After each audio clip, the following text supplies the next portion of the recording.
פרסומות, האם מישהו מכם יזכה במשחק שלנו ידעת נסעת וגם הזוכה המאושרת בתוכנית מת להיות בדמותה של שירי מימון.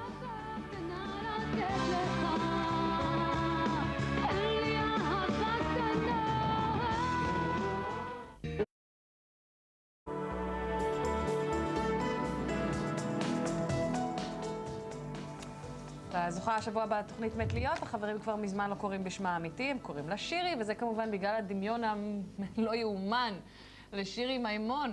אנחנו אומרים שלום לליזט שווקה, מה העניינים? ברוך השם, מה שלומכם? אנחנו בסדר גמור, ואת אפילו יותר מבסדר גמור אחרי הזכייה היפה הזאת. מאוד, אני פשוט מאושרת, זה מין אושר עילאי כזה, לזכות במקום ראשון ועוד לייצג מישהי שבעצם ייצגה את הארץ בכלל באירוויזיון זה... זאת אומרת, זה כבוד לייצג מייצג.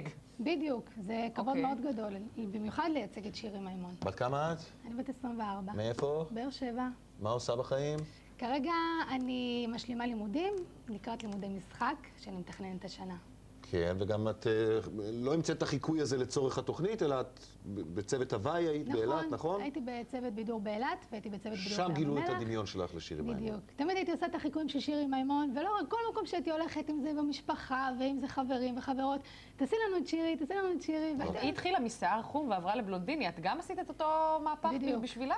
לא, האמת שלא. בשביל להיות דומה? לא, האמת זה הכל בא בטבעיות. זה בא בטבעיות והדמיון התחיל להיות קרוב אחד. אני תמיד אומרת שהבלונד שלי בא בטבעיות, אבל אף אחד לא מאמין ובצדק. כן. אבל תגידי, אז איך בעצם גילית שאתן נורא דומות? קודם כל, איך ששירי התחילה להתפרסם ושנכנסה לכוכב נולד, אז כל הזמן היו אומרים לי, את יודעת, את מאוד דומה לזמרת הזאת שנמצאת בכוכב נולד, שירי מימון, וכל הזמן היו מזכירים לי שירי מימון. אמרתי, אז בואו ננסה גם, אם אני כל כך דומה לה, והתחלתי לראות באמת דמיון, גומות חן, עיניים, לאט לאט ראיתי את הרבה דמיון שיש בינינו, ואמרתי, בואו ננסה גם לשיר כמוה. בואי נראה מה התוצאה של לשיר כמו שירי מימון.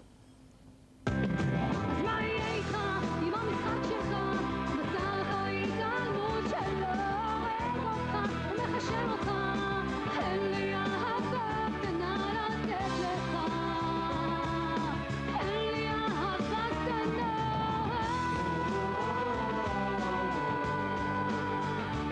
בואו נתחיל עם האורחים שלנו, רמי ורונן. ראיתם את שירי מימון הצרובה. אז ככה, מה שמאפיין את שירי מימון, את ההופעה שלה, זה שיש לה המון חזון. היא באמת, היא ככה... והיה פה המון חזון, והיה פה המון אומץ, והמון יופי. בשבילי זה דוז פואה. איזה יופי. זה כיף לראות את זה, זה כל יום כיף לראות מחדש. אבל מה אם לעשות משהו משלך, עם יצירה עצמאית, לא עם לחכות? אני רוצה ואני מוכנה לכל דבר. אני מאוד רוצה גם להשתתף בפרסומות, בפסטיגלים. זה קרש הקפיצה שלך, את חושבת? כן, יכול להיות. הלוואי. יכול להיות שזה דווקא עשוי לחסום, כי כאילו לא רואים אותך, אלא רואים את מי שאת מחכה. זה מתחיל מזה, ואני מקווה מאוד מאוד להתקדם הלאה. היו כבר טלפונים מעניינים? כן, האמת שמבאר שבע קיבלתי מרדיו דרום טלפונים. מה עם שירי? דיברת איתה פעם? באמת? האמת שלא, אף פעם. עד עכשיו לא. היא לא התקשרה גם אחרי החיקוי? לא. כי הוא כל כך משובח, באמת, גם... לא, לא יצא לי לראות אותה, לא יצא לי לשמוע אותה. רוצה?